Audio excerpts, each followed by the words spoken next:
আজই ডাউনলোড করুন আর এনজয় করুন আপনার পছন্দের শো। মধু দিনের পর দিন আশিকে হেনস্থা করেছে, সেসব দিন তুমি ভুলে গেছো? আর আজ এত কিছুর পরেও, এত কিছু শোনার পরেও আবার তুমি আশিকে কথা শোনাচ্ছ? মা,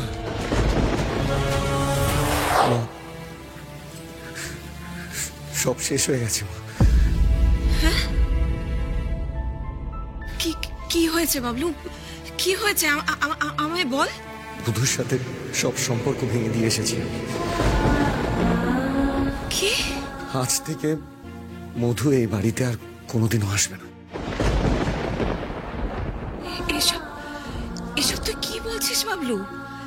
মধু আমার সাথে বিট্রে করেছে। মা, আমার বিশ্বাস ভেঙে চুরমার করে দিয়েছে। আমার বিশ্বাস ভেঙে চুরমার করে দিয়েছে। কি? বলো তো, তুমি তো ওই মেয়েটিকে ভালোই তোল্লাই দিতে। আরে প্রথম দিন থেকে ওটাই আমার সুবিধার বলে মনে হয়নি। এই তুমি একটু থামবে? কেন থামবো কেন? তুমি একটু চুপ করো। যেই মধুবনীর নিন্দে শুরু হলো অমনি তুমি হামলে পড়লে। তোমরা একটু থামো তো, ছেলেটাকে একটু বসতে দাও। ও দাদু ভাই, জল খাবি? আমার ভুল হয়ে গেছে ঠাম্মি, অনেক বড় ভুল হয়ে গেছে। ঠাম্মি, তুমি জানো মধু আশিকে অপমান করার জন্য, বদনাম করার জন্য, আমার জীবন থেকে ওকে দূরে সরানোর জন্য এরকম একটা নোংরা কনস্পিরেসি করেছিল। এই কনস্পিরেসিটা করার জন্য রূপমকে দিয়েছে টাকা।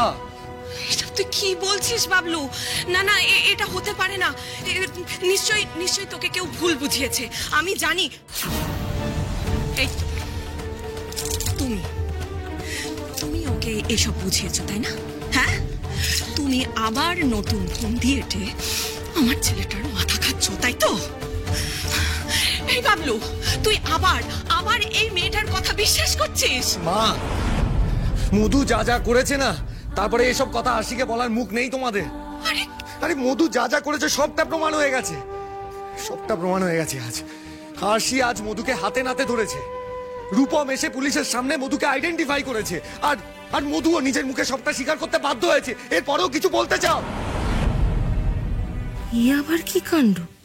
আজ এই মেয়েটার জন্য মধুবনী ধরা পড়ে গেল। আমার ছেলের এত ভালো একটা সম্পর্ক নষ্ট করে দিল এই মেয়েটা।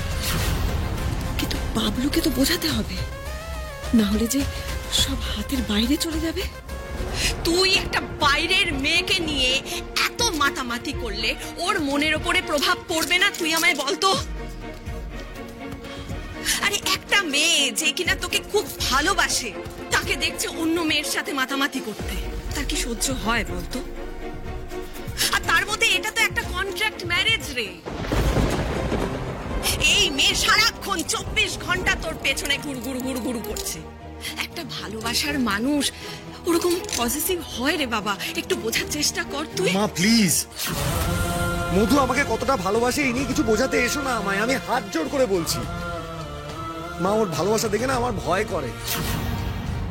একজন মানুষ ভালোবাসার নামে আরেকজন মানুষের কতটা ক্ষতি চাইতে পারে, সেটা মধুকে না দেখলে আজ বুঝতে পারতাম না। মধু দিনের পর দিন আশিকে হেনস্থা করেছে, সেসব দিন তুমি ভুলে গেছো। অবশ্য তোমার মনে থাকবেই বা কি করে? তোমরাও তো ওর তালে তাল দিয়েছো। ওর তালে তাল দিয়ে আশিকে অপমান করেছো, কথা শুনিয়েছো, অবিশ্বাস করেছো। আর আজ এত কিছুর পরেও, এত কিছু শোনার পরেও আবার তুমি আশিকে কথা শোনাচ্ছ? মা,